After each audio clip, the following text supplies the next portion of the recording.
ಶೃಂಗಾರ ಮಾಡಿಕೊಂಡ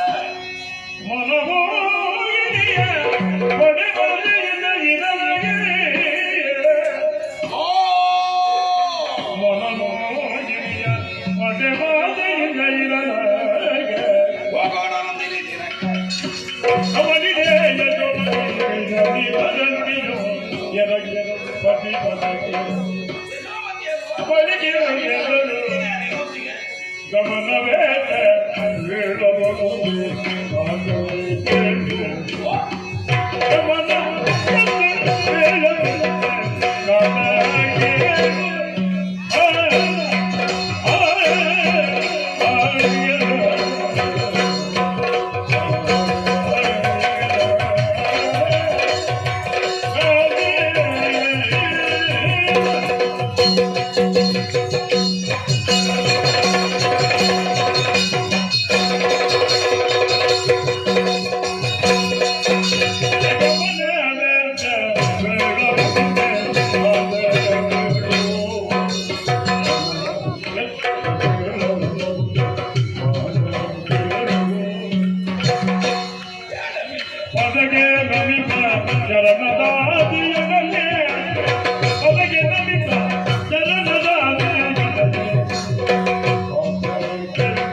ಸ್ವಾಮಿ ಅಡ್ಡ ಬಿದ್ದಿದ್ದೇನೆ, ನಮಸ್ಕಾರ ಮಾಡಿದ್ದೆ. ಈ ಹೆಣ್ಮಕ್ಳಿಗೆ ಬೇರೆ ಕೆಲಸ, ಅದಕ್ಕೆ ನಾನು ಲೆಕ್ಕ ಇಡುವುದೇ ಇಲ್ಲ. ಒಂದು ಲೆಕ್ಕ ಇಟ್ಟು ಮಾಡ್ಲಿಕ್ಕೆ ಇದ್ದಿದ್ದಲ್ಲ. ಗಂಡನ ಪಾದದ ಒಂದು ಶಿಲಾರ್ಥ ಸಾಕು. ನೀವು ಕಂಡಾಗ ನಮಸ್ಕಾರ ಅಂತಾದ್ರೆ ಅದೇ ಏನು ಶರೀರದ ವ್ಯಾಯಾಮಕ್ಕೆ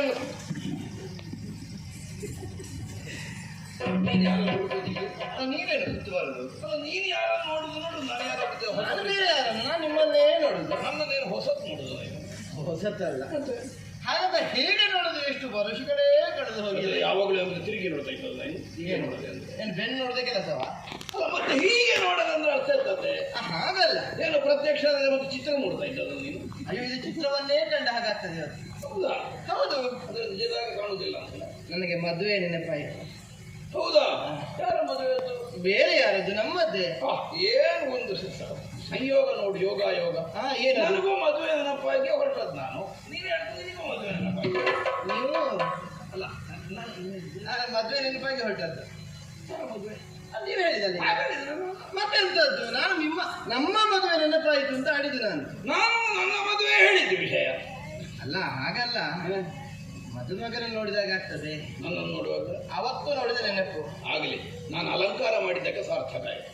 ನಾನು ಎಲ್ಲಿಯಾದ್ರೆ ಆಗ ಕಾಣುತ್ತೇನೋ ಇಲ್ವೋ ಅಂತ ನಾನು ಮನೆ ಇರ್ತಾನೆ. ನಾನು ಹೇಳಿ ಆಯ್ತು, ಈಗಲೂ ಹಾಗೇ ಕಾಣ್ತೀನಿ.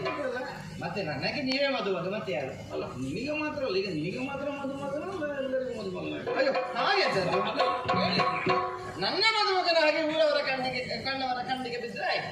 ಅಲ್ಲ, ಈಗ ನೀನು ಒಂದು ನಮಗೆ ಭಾವಿಸೋಣ.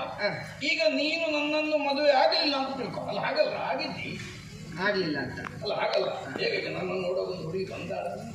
ಏನು ಬಂದಾಯ್ತಲ್ಲ, ನೀನು ಮೊದಲೇ ಬಂದಿದ್ದಿ. ಅದೇನು ನೀನು ಮೊದಲೇ ಬಂದಿದ್ದಿ? ಅಲ್ಲ ಅಲ್ಲ, ಬೇರೆ ಯಾರಾದ್ರೂ ಬಂದಾಳು ಅಂತ. ಏನು ಬಾರದೆ, ನಾನು ಬಿಟ್ಟರೆ ಬರ್ಬೋದು.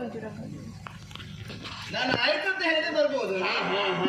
ನೀನೆಲ್ಲಿಯಾದ್ರೂ ಕದ ಮುಚ್ಚಿದ್ರೆ ಬರ್ಲಿಕ್ಕೆ ಅವಕಾಶ ಇಲ್ಲ. ಬಿಡ್ಬೇಕಲ್ಲ. ನಾನು ನೋಡುವಾಗ ಮನಸ್ಸು ಹದವಾದಿದ್ದು ಬಂದಾಳು. ಈ ಮನೆಗೆ ಆದೀತು, ನಿಮ್ಮ ಅಂತರಂಗಕ್ಕೆ ಆದೀತು ಅನ್ನೋದು ಬಿಟ್ಟು ಬಿಡ್ತೇನೆ. ಒಬ್ಬಳಲ್ಲ 100 ಮಂದಿ ಬೇಕಾದ್ರೂ ಬರಲಿ, ನನಗೆ ಸಂತೋಷವೇ. ನನಗೂ ಹೊತ್ತು ಕಳಲಿಕ್ಕೆ ಆಗ್ತದೆ. ನನಗೂ ಸಮಸ್ಯೆ ಪರಿಹಾರ ಆಯ್ತು. ನಿಮಗೆಂತ ಅದೊಂದು ಅನುಮಾನ ಐತೆ, ಇಲ್ಲಾದ್ರೂ ಆಗ್ತದೆ ಎಲ್ಲ ಹೇಳಿದ್ ನಾನು. ಆಯ್ತು ಬಿಡಿ. ಈಗ ಅದೆಲ್ಲ ಎಂತದಕ್ಕೆ ಸುಮ್ಮನೆ ಸುಮ್ಮನೆ ಅಂತ. ಅಲ್ಲ, ಒಳಗಿರುವಾಗ ಇಷ್ಟೆಲ್ಲ ಬೇಕಾ? ಯಾವ್ದು ಒಳಗಿರುವಾಗ? ಅರಮನೆ ಒಳಗಿರುವಾಗ ಇಷ್ಟೆಲ್ಲ ಅಲಂಕಾರ, ಉಡುಗೆ ತೊಡುಗೆ ಬೇಕಾ ಅಂತ ಕೇಳುದು ನಾನು. ಏನು ಅರಮನೆ ಒಳಗೆ ಇರ್ಲಿಕ್ಕೆ ನಾನು ಹೆಂಗಸ ಗಂಡಸ? ಅದಲ್ಲ, ಅದು ಗಂಡಸು. ಗಂಡಸಾದ್ರೆ ಮತ್ತೆ ಅದರಲ್ಲಿಯೂ ನಾನು ಅರಸ. ಕೆಲಸ ಎಷ್ಟು ಉಂಟು, ಅರಸು ಕಾರ್ಯ. ಮತ್ತೆ ಅದಕ್ಕೆ ಮನೆ ಒಳಗೆ ಹೋಗಿದ್ರೆ ಆಗ್ತದೆ. ಅರಸು ಕಾರ್ಯವೋ ಅರಸುವ ಕಾರ್ಯವೋ? ಅರಸುವ ಕಾರ್ಯ. ಹೌದು. ಅರಸುವ ಕಾರ್ಯ ಅಂದ್ರೆ ಹುಡುಕುವ ಕಾರ್ಯ. ಎಂತದನ್ನು ಹುಡುಕುದು? ಇದ್ದವರನ್ನು ಹುಡುಕುದು, ಇದ್ದದನ್ನು ಹುಡುಕುದು. ಹುಡುಕಬೇಕು ಅಂದ್ರೆ ಅದರ ಕಳ್ಕೊಂಡದ್ದಾಗಿರ್ಬೇಡ. ಎಂತದ್ದು ಕಳ್ಕೊಂಡದ್ದು? ಕಳ್ಕೊಂಡದಲ್ಲ, ಇದು ಇನ್ನೊಬ್ಬರ ಕಣ್ಣಿಗೆ ಬಿದ್ದದನ್ನ ಹುಡುಕುದು ಅಂತ, ಅರಸದು ಅಂತ. ಕಣ್ಣಿಗೆ ಬಿದ್ದದ್ದು ಯಾವುದಾದ್ರು ಹುಡುಕ್ಲಿಕ್ಕೆ ಎಂತದುಂಟು? ಚಂಡಪತ್ತಿನವರು ಬಂದು ಹೋದ್ರ? ಅವರು ಬಂದ ಏನು ಹೇಳಿದ ಹಾಗಿತ್ತು? ಅದು ಇದು ಅದೆಲ್ಲ ಊರು ತಿರುಗಲಿಕ್ಕೆ ಹೋದವರಲ್ವ. ನಾವು ಹೇಳಿದ್ದೇವೆ, ಏನು ವಿಶೇಷ ಇದ್ರು ಬಂದು ಆಗಾಗ ನಮ್ಗೆ ಸುದ್ದಿ ಮುಟ್ಟಿಸ್ತಾ ಬೇಕಾಗ್ತದೆ. ಚಾರಚಕ್ಷುವಾಗಿರ್ಬೇಕು ಅರಸನಾದ. ಮತ್ತೆ ಅದು ಈ ಸಲ ಊರು ತಿರುಗಲೇ ಇರಬೇಕು. ಅವರು ತಿರುಗಿದರು, ಎಲ್ಲಿ ತಿರುಗಿದರಂತೆ. ತಿರುಗಿ ತಿರುಗಾಟದಲ್ಲಿ ಉದಾಸೀನ ಬಂತು ಹೇಳಿದ್ರು. ತಿರುಗಾಟದಲ್ಲಿ ಉದಾಸೀನ ಮಾಡುವವರಲ್ಲ ಅಲ್ಲ ಅಲ್ಲ ಅಲ್ಲ, ಅವರಿಗೆ ಏನು ಉದಾಸೀನ ಆದ್ರೂ ತಿರುಗಾಟಕ್ಕೆ ಹೋಗ್ಬೋದು. ಅವರಿಗೆ ತಿರುಗಾಟದಲ್ಲಿ ಉದಾಸೀನ ಆಯ್ತು ಅಂತ ತಿರುಗಾಟ. ಹಾಗಾದ್ರೆ ಹಾಗೆ ಉದಾಸೀನ ಬಂದು ಹೊಳೆ ಬದಿ ಬರುತ್ತಿರ್ಬೇಕು ಅವರು. ಹೊಳೆ ಬದಿಯಲ್ಲಿ ಹೋದ್ರ? ಹೌದು. ನಂದಿನಿ ತೀರ, ಒಮ್ಮೆ ಆ ಬದಿಗೆ ಒಮ್ಮೆ ಈ ಬದಿಗೆ, ಕಲ್ಲ ಬಂಡೆ ಮೇಲೆ ಬೆಡಗಿ, ಉದ್ದಕ್ಕೆ ಕಾಲು ಚಾಚಿದ್ದು, ಹಾಗೆ ಹೀಗೆ ಸೂರ್ಯಕೋಟಿ ಪ್ರಭೆ, ಚಂದ್ರಕೋಟಿ ಪ್ರಭೆ. ಕಲ್ಲು ಬಂಡೆಯಲ್ಲಿ ಬಡಗಿ ಬೆಡಗಿ ಅಲ್ಲ. ಮತ್ತೆ ಹೌದಾ? ಒಂದೊಂದು ಕೆನ್ನೆಗೆ ಕೊಡದೇ ಆಗುದಿಲ್ಲ. ಇಬ್ರು ನೀವೇ ಯಾರು ಹುಡುಕೋದಿಗೆ ಜೋರು ಮಾಡ್ಲಿಕ್ಕೆ? ಮತ್ತೆ ಎಲ್ಲ ನಿನ್ನ ಹತ್ರ ಮೊದಲೇ ಊದಿ ಮತ್ತೆ ನನ್ನ ಹತ್ರ ಮಾತಾಡುದಾ? ನೀವೊಮ್ಮೆ ಸುಮ್ಮಾಗಿ. ಇಂಥದ್ದಂದ್ರೆ ನನ್ನಲ್ಲಿ ಹೇಳಲಿಕ್ಕೆ ಉಂಟು. ಅವರು ಹೇಳ್ತಿದ್ರೆ ನಿಮ್ಮಲ್ಲಿ ಅವರಿಗೆ ಬರ್ಲಿಕ್ಕೆ ಬಿಡ್ತಿದ್ದೆ ನಾನು. ಮೊದಲೇ ನೀವು ಹೇಳುವುದು ನನ್ನ ಕಿವಿಗೆ ಬಿದ್ದು ಹೋದದ್ದು. ಅದು ನಮ್ಮ ಅಂತ ಅರ್ಥಪೂರ್ಣ ಮಾತಾಡಿ. ನೀವು ಅಷ್ಟು ಮೆತ್ತಗೆ ಮಾತಾಡಿದ್ರಿ, ನನ್ನ ಕಿವಿಗೆ ಬಿದ್ದು ಹೋಯ್ತು. ನಾವು ಆ ಬದಿಯಲ್ಲಿ ನಿಂತುಕೊಂಡಿದ್ದೆ. ಈ ಕೆಲಸ ಪ್ರಾರಂಭ ಮಾಡಿದ್ವಿ. ಏನು? ಅಯ್ಯೋ, ಕದ್ದು ಕೇಳುವಂತದ್ದಲ್ಲ. ನನಗೆ ಅಲ್ಲಿ ಅಂತದ್ದು ಕೆಲಸ.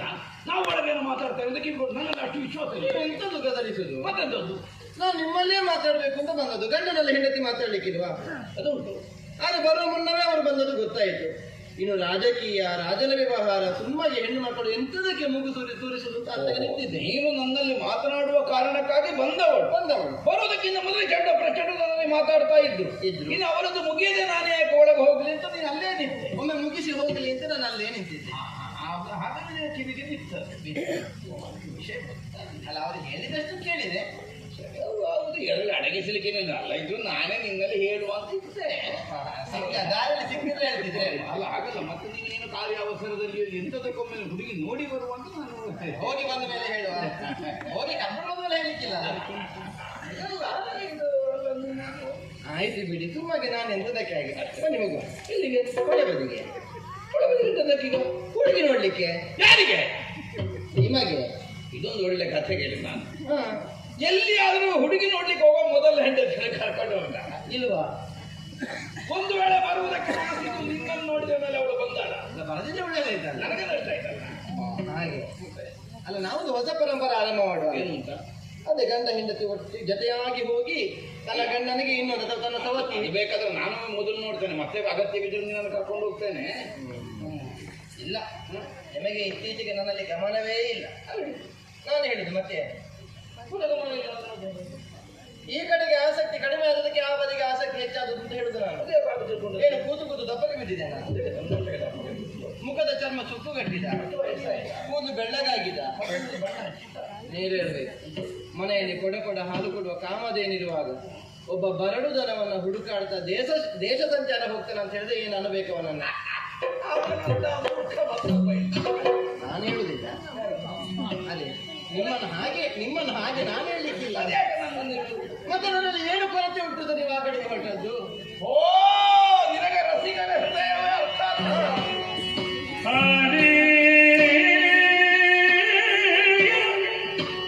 Oh,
ಹೇಗೆ? ದುಂಬಿಯಂತೆ ಜೀವನವನ್ನು ಸಾಗಿಸ್ತಾನೆ.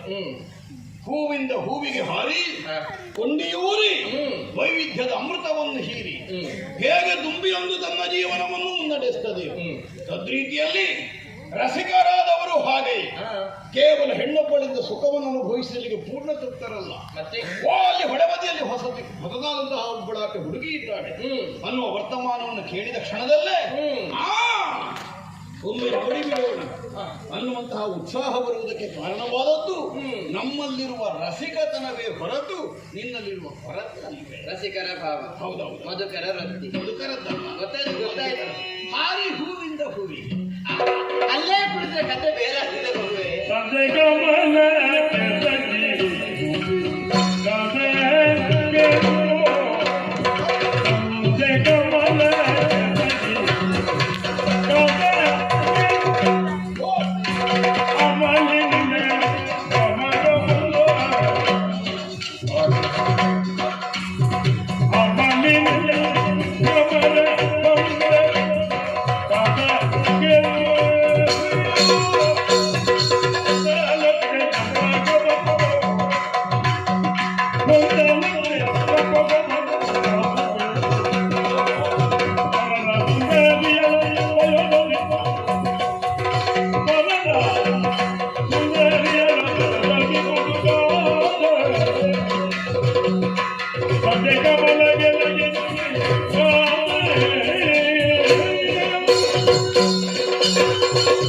ಮಕರಂದವನ್ನು ಬಯಸಿದ ದುಂಬಿಯೊಂದು ಹೇಗೆ ವ್ಯವಹರಿಸುತ್ತದೆ ಅನ್ನುವುದನ್ನು ನೀವು ಸೂಕ್ಷ್ಮದಲ್ಲಿ ಆಡಿ ತೋರಿಸಿದ್ದೀರಿ. ಅಂತೆಯೇ ರಸಿಕರ ವೃತ್ತಿ, ರಸಿಕರ ಭಾವ ಅರ್ಥ ಮಾಡಿಕೊಡುತ್ತೇನೆ. ಮಧು ಬೇಕು, ಸಿಹಿಯಾದ ಪದಾರ್ಥ ಬೇಕನ್ನೋ ಭ್ರಮೆಗೆ ಕಟ್ಟು ಬಿದ್ದ ದುಂಬಿಯೊಂದು ಕಮಲವನ್ನು ಆಶ್ರಯಿಸಿ ಅಲ್ಲೇ ಉಳಿದು ಬಿಟ್ರೆ ಹೊತ್ತು ಕತ್ತಲಾಗ್ಲಿಕ್ಕೆ ಬರ್ತದೆ. ಸೂರ್ಯಾಸ್ತಮಾನ ಆಯಿತು, ಕಮಲ ಮುದುಡಿ ಕೊಡುತ್ತದೆ. ಅಲ್ಲೇ ಇದ್ದ ದುಂಬಿಯ ಕಥೆ ಏನಾಗ್ತದೆ? ಉಸಿರು ಕಟ್ಟಿ ಸತ್ಯ ಹೋಗಿ ಭ್ರಮರ ಬಂಧನ ಆದಲಿಗೆ ದುಂಬಿಯ ಕಥೆ ಮುಗಿಯಿತು. ಅಂತೆಯೇ ದುಂಬಿಯೊಂದು ಮಕರಂದವನ್ನ ಹೊಂದುವ ಆಸೆಯಿಂದ ಕೆಂಡ ಸಂಪಗೆಯ ಸಾಂಗತ್ಯವನ್ನ ಹೊಂದಲಹುದೇ? ಅಯ್ಯೋ, ಅದು ದುಂಬಿಗೆ ಮೃತ್ಯು ಸ್ಥಾನವಂತೆ. ಮಗುವೆ, ಬಂದ ಹುಡುಗಿಯ ಮನದ ಉದ್ದೇಶ ಏನು ಅಂತ ಗೊತ್ತಿಲ್ಲ. ಎಲ್ಲಿಂದ ಬಂದವಳು, ಯಾವ ಕಾರಣಕ್ಕಾಗಿ ಕಡೆಗೆ ಸಾಗಿ ಬಂದವಳು, ಯಾಕೆ ಚಂದ ಪ್ರಚಂಡದ ಕಣ್ಣಿಗೆ ಬಿದ್ದಿದ್ದಾಳು ನನಗಂತೂ ತಿಳಿಯದು. ಆದ್ರೆ ಒಂದುಂಟು, ಬಂದ ಹೆಣ್ಣು ಪರವಧುವೆ ಹೌದು ಅಂತಾದ್ರೆ ಪರ ಸತಿಯನ್ನ ಬಯಸುವುದು ತರವಾದೀತೆ. ಓ, ನಿನ್ನ ಆತಂಕ ಅದು.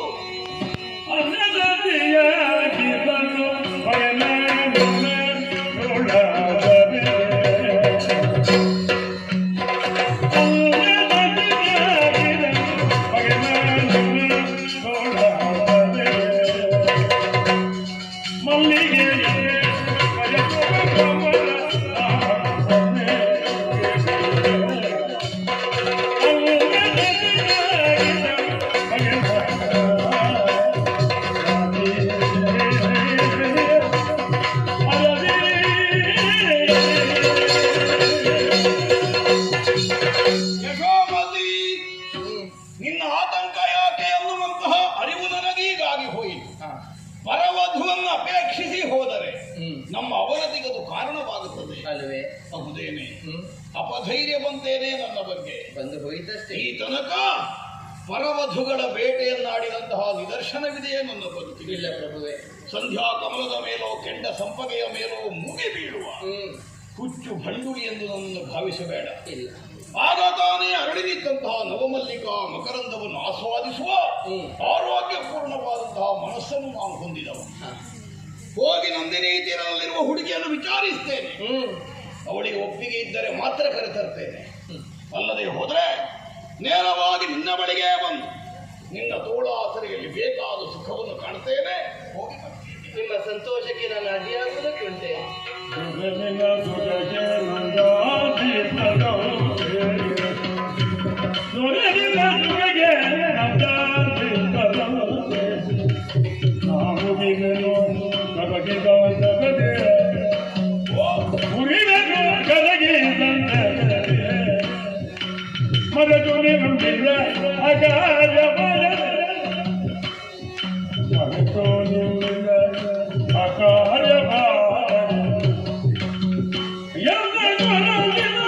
Yeah.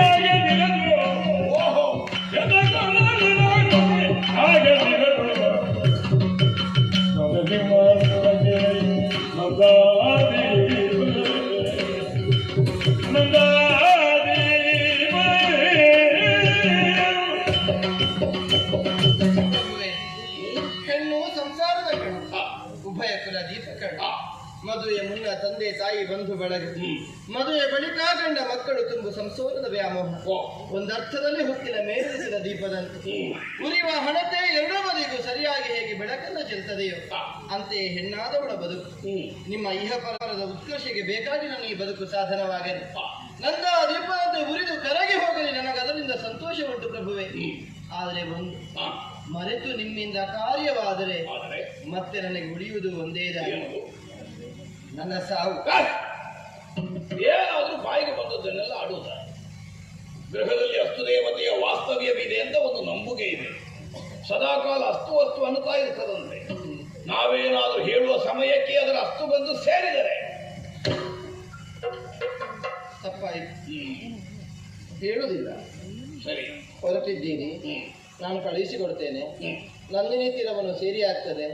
ಬಂದ ಹುಡುಗಿ ಅಲ್ಲೇ ಇದ್ರೆ ಮಾತನಾಡುವುದಕ್ಕೆ ಆರಂಭ ಮಾಡ್ತೀರಿ. ಪರಿಚಯ ವಿನಿಮಯವಾಗ್ತದೆ, ಭಾವ ವಿನಿಮಯ ಆಗ್ತದೆ. ನಿಮ್ಮ ಒಳಗಿರುವುದನ್ನು ನೀವು ಹೇಳುವುದಕ್ಕೆ ಆರಂಭ ಮಾಡ್ತೀರಿ. ಬೇಕು ನನ್ನ ಜೊತೆಗೆ ಬಾ, ನನ್ನ ಮನದಲ್ಲೇ ಆಗುವಂತ ಕೇಳಿಕೊಂಡ ಕಾಲಕ್ಕೆ ಆಕೆ ಒಳ್ಳೆ ಬರುವುದಿಲ್ಲ ಅಂತ ಆಡಿದ್ರೆ ಅಪಶಕುನವೇ ಮಾತಾಡ್ತಾರೆ. ಒಂದು ಸಾಧ್ಯತೆ ಆಗುವುದಿಲ್ಲ. ಕೆನ್ನೆ 2 ಕೋಟೆ ನಿಮಗೆ ಕೊಡ್ಲಿಕ್ಕೆ ಅಷ್ಟು ದೂರ ಹೋಗ್ಬೇಕಾ? ಇದು ನನಗೆ ಕೊಟ್ಟು ಹೋಗ್ಲಿಕ್ಕೆ ಆಗುದಿಲ್ಲ. ಕೆನ್ನೆಗೆ ಕೊಡ್ಲಿಕ್ಕೆ ಕೆನ್ನೆಯಲ್ಲಿ ನೋಡಿ ಕೊಡ್ತಿದ್ದೇನೆ ನಾವು. ಮತ್ತೆ ಎಂತದ್ದು ನೀವು ಮೂಗಿನ ತುದಿಯನ್ನು ಸಿಟ್ಟು ನಿಮಗೆ? ಮೂಗಿನ ತುದಿಯಲ್ಲಿ ಅಂದ್ರೆ 3 ಲೋಕಾಧೀಶನಾದ ನನ್ನ ಕೇಳಿಕೆಯನ್ನು ತಿರಸ್ಕರಿಸುವುದಕ್ಕೆ ಅವಳಿಗೆ ಎಷ್ಟರ ಧೈರ್ಯ? ಅದು ಬೇಡ, ಹೋಗ್ಲಿ ಹೊತ್ತಾಗೆ ಇನ್ನೊಬ್ಬರನ್ನು ನೋಡಿದ್ರೆ ಆಯ್ತು. ನೀವು ಬೆನ್ನು ಹಾಕಿ ಬರಬೇಕು, ನೇರ ಬರುವುದು ಏನಿಲ್ಲ. ನೀವು ಬರುವುದೇ ಇಲ್ಲ, ಏನು ಕೊಡುದು ಬೇಡ. ಆಯ್ತು, ಹಾಗಿದ್ರೆ ಕೊಡುವುದಿಲ್ಲ, ನೇರಕ್ಲಾಗಿ ಬರ್ತೇನೆ. ಬಾಯಿ ಮಾತಲ್ಲಿ ಮುಗಿದಿದ ಆಣೆ ಕೊಡಿ. ಕೊರಳಾಣೆ ಅದೆಲ್ಲ ಎಂತ ಯಾಕೆ ಸುಮ್ಮನೆ? ನನಗೆ ಬೇಕು, ನನ್ನ ನಂಬಿಕೆಗೆ ಬೇಕು. ಸರಿ ಆಯ್ತಪ್ಪ, ನಿನ್ನ ವಿಶ್ವಾಸ, ನಮ್ಮಿಂದ ಆಕ್ಷೇಪ ಇಲ್ಲ. ನಂದಿನಿ ತೀರವನ್ನು ಸೇರ್ತೇನೆ, ಆ ಹೆಣ್ಣನ್ನು ವಿಚಾರಿಸ್ತೇನೆ. ಸರಿ, ಅವಳು ಒಪ್ಪಿದ್ರೆ ಕರೆತರ್ತೇನೆ. ಅಲ್ಲದೆ ಹೋದ್ರೆ ನೇರವಾಗಿ ನಿನ್ನ ಬಳಿಗೆ ಈಗ ಸಮಾಧಾನ ಆಯ್ತು. ಆಯ್ತು, ಸ್ವಲ್ಪ ಹೊತ್ತು ಬಿಟ್ಟು ಹೊರಡಿ. ಈಗಲೇ ಹೋಗ್ಬೇಕಾ? ಈಗಲೇ ತಡ ಆಯ್ತು ಅಂತ ನಾನು ತಲೆ ಬಿಸಿ ಮಾಡ್ತೇನೆ. ಆಯ್ತು, ಹೋಗಿ ಬನ್ನಿ. ಹೀಗೆ ಕಳಿಸಿಕೊಡು. ಮತ್ತೆ ಹೇಗೆ? ಒಂದು ನಗುನಗುತ್ತ ವೈಯಾರದಿಂದ ಕಳಿಸಿಕೊಡ್ಬೇಡ. ಹೇಗೂ ಅದು ಬೆಡಗು ಬಿನ್ನಾಣ ವನಪು ವೈಯಾರ ಅಷ್ಟನ್ನ ಬೇಕಾ? ಹೇಳಿದ್ ನಾನು. ನೀವು ಹೇಗೆ ಅಂತ ಹೇಳಿಕೊಡಿ, ಮತ್ತೆ ನೋಡುವ. ಹೆಂಡತಿಯ ಗಂಡನಿಗೆ ಆಕರ್ಷಣೆ ಆಗಬೇಕು. ಹೋಗುವವನು ಹಿಂದೆ ಬರ್ತಾನೆ, ಹೊರಗೆ ಹೋಗುವವನು ಹಿಡಿದು ಎಳೆದು ಇಡುವಾಗ ಕಲಿಬೇಕು. ಕೆಲವು ಹೆಂಡತಿ ಅಂದ್ರೆ ಇರ್ತಾರೆ ಲೋಕದಲ್ಲಿ, ಹೋಗ್ತಾರೆ ಎಲ್ಲಿಯಾದ್ರೂ ಹೋಗಿ ಅಂತ ನನಗೆ ನೋಡ್ಬೇಕು. ಈಗ ಹೇಳಿರುವ ಬರುವುದೇ ಇಲ್ಲ, ಆಗಲ್ಲ. ನನಗೆ ಹೇಳಿಕೊಡಿ. ಅಲ್ಲ, ಹೋಗುವವರು ನಿಂತರದ್ದನ್ನು ಹೇಳಿಕೊಡಿ ಅಂತ. ಇದ್ದಾರೆ ಅಂತ ಬೇಗ ಬರ್ತಾರೆ. ಸರಿ ಸರಿ, ಆಯ್ತು ಸ್ವಾಮಿ, ಹೋಗಿ ಬನ್ನಿ ಎಂತಪ್ಪ. ಎಂತದ್ದು ಅಷ್ಟೆಲ್ಲ ತಿರುಗ್ಲಿಕ್ಕಿಲ್ಲ ಸೊಂಟ. ಆಯ್ತು, ಹೋಗಿ ಬನ್ನಿ. ಬೇಗ ಬನ್ನಿ, ಒಳಗಿದ್ದು ಬನ್ನಿ. ಏನು ಕೆಲವು ಆ ಕಡೆಯಿಂದ ಬರುವುದಷ್ಟೇ.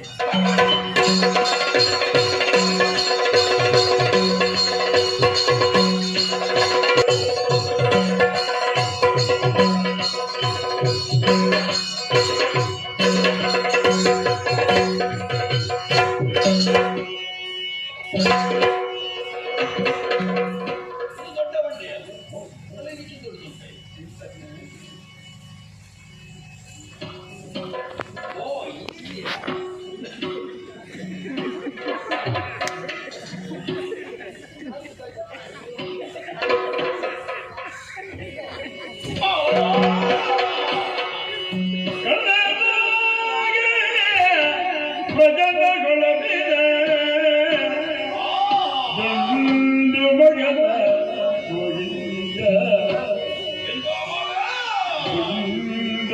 ಮಗದ ಮಗಿನಿಯ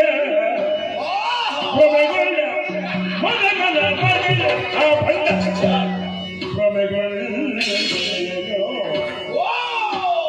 ಕೋಮಲೆ ನೀನಾರು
ನಾನೆಲ್ಲಿದ್ದೇನೆ ನನಗೆ ಅನಾಮಿ ಹೋಯಿತು. ನಿನ್ನನ್ನು ನೋಡಿದೊಂದು ಗೊತ್ತಿದೆ, ಏನಾಗುತ್ತಾ ಇದೆ ಅನ್ನುವುದನ್ನೇ ನಾನು ಅರಿತುಕೊಳ್ಳುವ ಸಾಮರ್ಥ್ಯಕ್ಕಿಂತ ಹೊರಗಾಗಿ ಹೋದೆ. ಹೌದೇ? ಆಹಾ,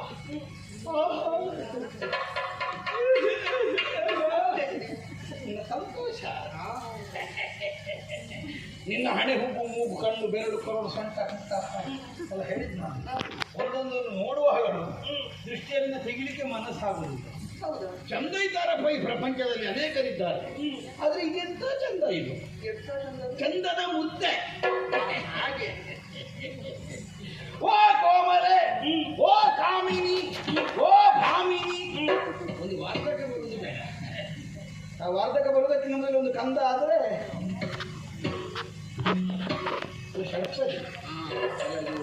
ಛಂದಸ್ಸಿನ ಬಗ್ಗೆ ಹೇಳ್ತಾ ಹೋದ್ರೆ ಭಾಮಿನಿ ಆಯ್ತು, ವಾರ್ಧಕ ಒಂದು ಬರುವುದು ಬೇಡ.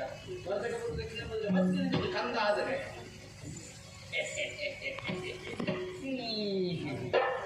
ನೀನು ಇಷ್ಟು ಚಂದ ಇರಬೇಕು ಅಂತಾದ್ರೆ ಇನ್ನು ಇನ್ನೊಂದು ಉಂಟು ಮಾಡಿದವರೆಲ್ಲ ಹೇಗೋ, ನಿನ್ನ ಅಪ್ಪ, ನಿನ್ನ ಅಮ್ಮ, ನಿನ್ನ ಬಂಧು ಬಳಗ, ನಿನ್ನ ಹೆಸರು, ನಿನ್ನ ಊರು, ನಿನ್ನ ಕೆಲಸ, ನಿನ್ನ ವಿದ್ಯೆ, ನಿನ್ನ ಉದ್ದೇಶ ಪರಿಚಯ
ನೇರವಾಗಿ ಬಂದು ನನ್ನ ಪರಿಚಯವನ್ನೇ ಕೇಳುವುದಕ್ಕೆ ಮುಂದಾಗಬೇಕು. ಇದು ನಮಗೆ ಮೊದಲ ಭೇಟಿ. ಇದು ನಮಗೆ ಮೊದಲ ಭೇಟಿ, ಹೌದು. ಮೊದಲು ನೋಡ್ಲಿಲ್ಲ. ಮೊದಲು ನೋಡಿದ್ರೆ ಮತ್ತೆ ಇವತ್ತು ಕೇಳುವ ಪ್ರಶ್ನೆ ಇಲ್ಲ.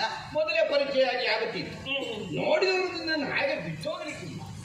ಅಲ್ಲ, ಮಾತಾಡಿದ್ದೇ ಹೋದರು. ಹಾಗೆ ಯಾಕೆ ನಿಮ್ಮನ್ನು ಕಳಲೆ ಎಂಬುದಾಗಿ ಕರೆದೆ ಗೊತ್ತಾಗಲಿ. ಒಂದು ವ್ಯಕ್ತಿಯನ್ನು ನೋಡುವಾಗ ಪಂಚವಕಾರಗಳಿಂದ ಗುರುತಿಸಬಹುದಂತೆ. ವಾ ವಾ ವಾ ವಾ, ಗೊತ್ತಾಯ್ತು. ಏನು? ಇಂಥವರ ಮಗ, ವಾ ಇಂಥವರ ಅಳಿಯ, ವಾ ಇಂಥವರ ಮೊಮ್ಮಗ. ಹಾಗಲ್ಲ, ಒಪ್ಪು, ವಸನ, ವಿದ್ಯೆ, ವಾಕ್ಚಾತುರ್ಯ, ವರ್ಣ ಇದರಲ್ಲಿ ಹೇಳಿದ್ದು. ಹಾಗಾಗಿ ನಿಮ್ಮನ್ನು ಕಳವೆ ಎಂಬುದಾಗಿ ನಾನು ನೋಡುವಾಗಲೇ ಖಳ ಅಂತ ಕಂಡಿದ್ದೀನಿ. ಒಂದು ದೈತ್ಯ ಕುಲಕ್ಕೆ ತಿಲಕಪ್ರಾಯರಾದವರು. ಆಗಲಿ. ಈಗ ನನ್ನ ಪರಿಚಯದ ಕೇಳಿದ್ರನ್ನು ಹೌದು, ಎಲ್ಲಿಂದ ಪ್ರಾರಂಭಿಸುವುದು? ಇದೆಲ್ಲ ಕೇಳಿ ಪ್ರಾರಂಭ ಮಾಡೋದು. ಹಾಗಲ್ಲ, ನನ್ನ ಪರಿಚಯವಿಲ್ಲ.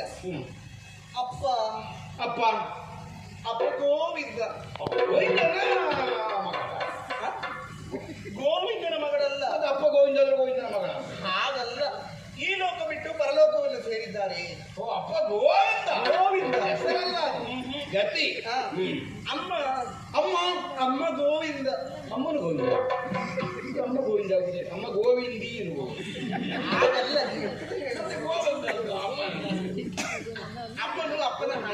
ಈ ಲೋಕವನ್ನು ಲೋಕವನ್ನು ಸೇರಿದ್ದಾರೆ. ಹಾಗೆ ನನ್ನನ್ನು ಸಾಕಿ ಬೆಳೆಸಿದ್ದು ಸುಜನ. ಓಹೋ, ಹೇಗಿದ್ದಾನೆ ಅವ ಈಗ? ಸಾಕಿ ಬೆಳೆಸಿದ ಅವರಲ್ಲ, ಸುಜನರು. ರೂ ಬಿಟ್ಟಿದ್ದೀನಿ. 10 ಜನರ ಕೈಗೂ ಸಾಗಿ ಬೆಳೆದವಳಾಗಿದ್ದೀನಿ. ಹಾಗೇನು ನೀವು ಕರೆಯುತ್ತಾರೆ. ಏನೆಂದು? ಹಲವು ಹೆಸರುಗಳು ಕರೆಯುತ್ತಾರೆ. ಹಲವು ಹೆಸರು. ಹಾ. ಬೆಳೆಸಲಿಕ್ಕೆ ಜನ ಬಹಳ ಆದ್ರೆ ಮತ್ತೆ ಹೆಸರು ಅನೇಕ ಆಗುವುದಾಗಿದ್ದದ್ದು. ಹಾಗೆ ಕೆಲವರು ಕಾಳಿ ಅಂತ ಕರೀತಾರೆ. ಇನ್ನೊಂದು ಹೌದು, ಕೋಪ ಜಾಸ್ತಿ. ಇರಲಿ. ಕೆಲವರು ಚಂಡಿ ಅಂತ ಕರೀತಾರೆ. ಶೀ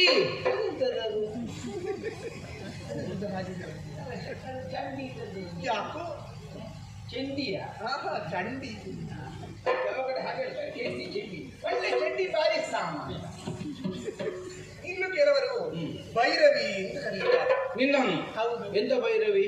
ಸಿಂಧು ಭೈರವಿಯ, ಸ್ಮಶಾನ ಭೈರವಿಯ, ಆನಂದ ಭೈರವಿಯ? ಅಯ್ಯೋ ಅದಲ್ಲ, ರಾಗದ ಬರೇ ಭೈರವಿ. ಹಾ, ಹೌದು. ಬರೇ ಭೈರವಿ. ಬರೇ ಭೈರವಿ ಅಂದ್ರೆ ಭೈರವಿ ಮಾತ್ರ ಹಾಗೆ. ಹಾಗಿದ್ದು ಕರೆಯುವುದಕ್ಕೊಂದು ಹೆಸರುಂಟು. ಮೋಹಿನಿ. ಹೇಗೆ? ಮೋಹಿನಿ. ಇದಾದ್ರೂ ನಿನಗೆ ಒಪ್ಪುವ ಹೆಸರು. ಅದು ನನಗೆ ಬಹಳ ಇಷ್ಟ ಆಯ್ತು. ನಾ ಇಲ್ಲಿ ಅವಳೆ ಅಲ್ಲ. ನಿನ್ನನ್ನು ನಾನು ಮೋಹಿನಿ ಅಂತಲೇ ಕರೆಯುವುದು. ನನಗೆ ಅದೇ ಹೆಸರು ಕರೆಯುವುದು.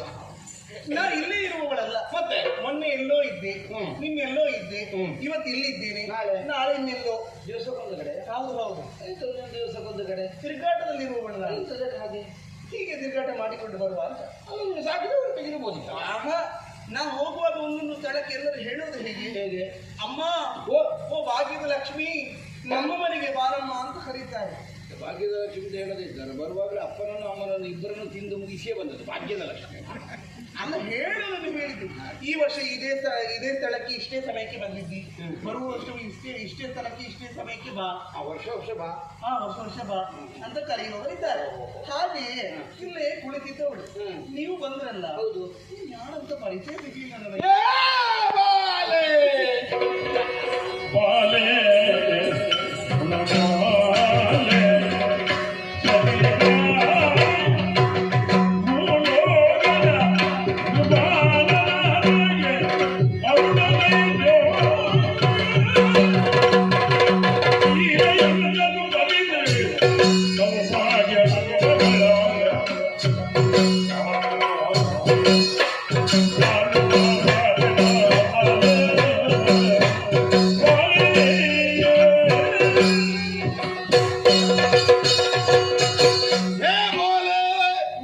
ಶಶಿಫಾಲ ಉಂಟು. ಹೌದಾ? ನನ್ನ ಹೆಸರು ಗೊತ್ತಿಲ್ಲದವರಿಗೆ ಉಸಿರೇ ಇಲ್ಲ ಈಗ. ಉಸಿರಾಡುತ್ತಿರುವವರಿಗೆಲ್ಲ ನನ್ನ ಹೆಸರು ಗೊತ್ತುಂಟು. ಹಾಗೆ ಪ್ರತಿಯೊಬ್ಬರ ಉಸಿರಲ್ಲಿ ಉಸಿರಾಗಿ ಸೇರಿರುವ ಅಸಮ ವಿಕ್ರಮಿ ಅರುಣಾಚಲ. ನಿಮಗೆ ಹೇಳಿದ್ದಲ್ಲ ನಾನು. ನನ್ನ ಬುದ್ಧಿಗೆ ನಾನೇ ಮಣ್ಣು ತಿಂದಿದ್ದೇನೆ ನಾನು, ಕೆಲವರ ಮಣ್ಣು ತಿಂದಿದ್ದೇನೆ. ಆದ್ರೆ ನೀನು ಹೇಳಿದ್ಯಾ? ಆಗಲ್ಲ. ಇಂತಹ ಒಂದು 14 ಲೋಕವೇ ಮಣ್ಣಿದ್ದಲ್ಲಿ ತಿಂದಿದ್ದೇನೆ, ಇಲ್ಲದೇ ಇದ್ದಲ್ಲಿ ತಿಂದೇನೆ, ಮಣ್ಣೇ ಇಲ್ಲದೇ ಇದ್ದಲ್ಲಿಯೂ ಮಣ್ಣು ತಿಂದಿದ್ದೇನೆ. ಹಾಗೆಲ್ಲ ಹೇಳಿದ್ದು. ಇಂತಹ ವ್ಯಕ್ತಿಯೊಂದು ನನ್ನ ಎದುರು ಬಂದು ಮಾತನಾಡಿದವರ ಪರಿಚಯ ಸಿಗ್ಲಿಲ್ಲಲ್ಲ ನನಗೆ. ಓ ಹಾಗೆ. ಹಾಗೆ ಅಡ್ಡಿಲ್ಲ ಬಿಡು. ಇದೊಂದು ಕೆಲಸ ಮಾಡುವ. ಇದು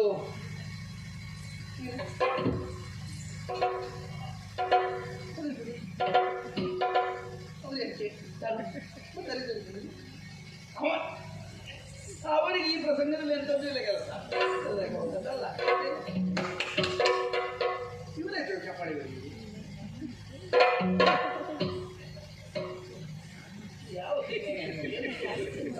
ನಾವು ಮದುವೆ ಆಗುವ ಅಂದೆ. ಮದುವೆ ಬಗ್ಗೆ ಹೇಳುವುದ? ನೀವು ಅರುಣಾಸುರ ಅಂತ ಹೇಳಿದಾಗ ನನಗೊಂದು ವಿಷಯ ಜ್ಞಾಪಕಕ್ಕೆ ಬಂದಿದೆ. ನಿಮ್ಮ ವಂಶದ ಬಗ್ಗೆ ನಾನು ಕೇಳಿದ್ದೇನೆ. ಹೌದು ನೋಡೋದು ಸ್ವಲ್ಪ ನನಗೆ ನನ್ನ ವಂಶದ ಮರೆತು ಹೋಗಿದೆ. ಈ ಹಿಂದಕ್ಕಾದರೂ ಸೋನಿಕಾಪುರವನ್ನು ಆಳುವಂತಹ ಶುಂಭ ದೈತ್ಯರಿದ್ದರು. ಎಲ್ಲಿ ಯಾವಾಗ ಮತ್ತೆ ಹೀಗೆ ಗೊತ್ತಿದ್ದಾಗ ಮಾಡಿದ್ರಿ. ಪಕ್ಕದಿಂದ ಒಂದು ಹೆಸರು ಹೇಳಿದಾಗ ಶುಂಭಾಸುರ. ಹೌದು. ಆ ಸಂದರ್ಭದಲ್ಲಿ ಕದಂಬಾವನದಲ್ಲಿರುವಂತಹ ಮೋಹಿನಿಗಾಗಿ ಆಕೆಯನ್ನು ಮೋಹಿಸುವುದಕ್ಕೆ ಹಿಡಿಯುವುದಕ್ಕೆ ಹೋದ. ಕೊನೆಗೆ ಅಂತಕದ ಪಟ್ಟವನ್ನು ಸೇರಿದರು. ಆ ಸಂದರ್ಭದಲ್ಲಿ ಓಡಿ ಬಂದ ಆ ಅರುಣಾಸುರ ಈಗ ಅವತ್ತು ಓಡಿದ್ದಿಂದಲೂ ಪ್ರಚಾರ ಆಗಿದೆ. ಇದು ಕಥೆ ನಿಮಗೆ ಬೇಕಾದಾಗ ಹೇಗಾದ್ರೂ ಬದಲಾಯಿಸಿದ ಅಲ್ವಾ? ಅವತ್ತು ಓಡಿದೆ ನಾನು. ಮತ್ತೆ ಓಡಿದ್ದಲ್ಲ ಅದು, ಮತ್ತೆ ಸಮಯ ಸಾಧನೆ. ಸಮಯವನ್ನು ಸಾಧಿಸಿ ಪ್ರತೀಕಾರ ಮಾಡಬೇಕು ಅನ್ನುವಂತಹ ಉದ್ದೇಶಕ್ಕಾಗಿ ತತ್ಕ್ಷಣಕ್ಕೆ ಅಲ್ಲಿಂದ ಕಣ್ಮರೆಯಾದ. ಬರೀ ನೀವು ಹುಡಿಕೊಂಡೇ ಒಂದು ಕಣ್ಮರೆಯಾದ. ಅಲ್ಲಿಂದ ನೀವ ಹಾಗಾದ್ರೆ ಅಲ್ಲೂ ಕದಂಬಾವನದಲ್ಲಿರುವಂತಹ ಮೋಹಿನಿಯೇ ಇನ್ನು ನಿಮ್ಮ ಎದುರಿಗೆ ಬಂದ್ರೆ ಮನ್ನಿಸ್ತೀರೋ ಮಾನಿಸ್ತೀರೋ ಒಲಿಸ್ತೀರೋ?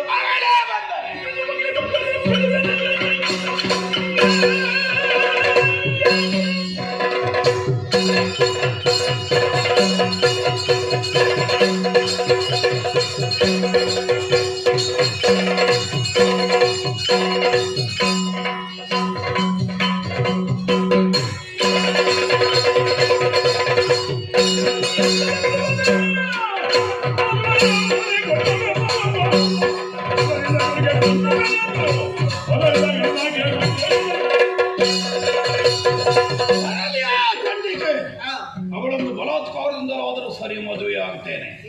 ಒಂದು ವೇಳೆ ಒಪ್ಪದೆ ಹೋದರೆ ಆಕೆಯ ರುಂಡ ಮುಂಡ ಅಷ್ಟು ಸಾಮರ್ಥ್ಯ ಉಂಟ.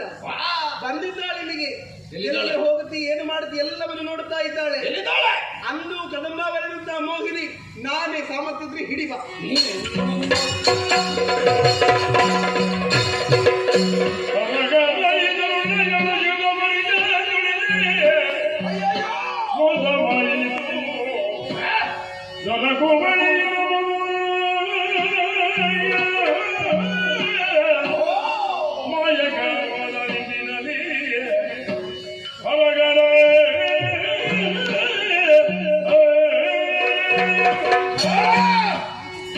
ಎಂತಹ ದುರ್ವಿಧಿ!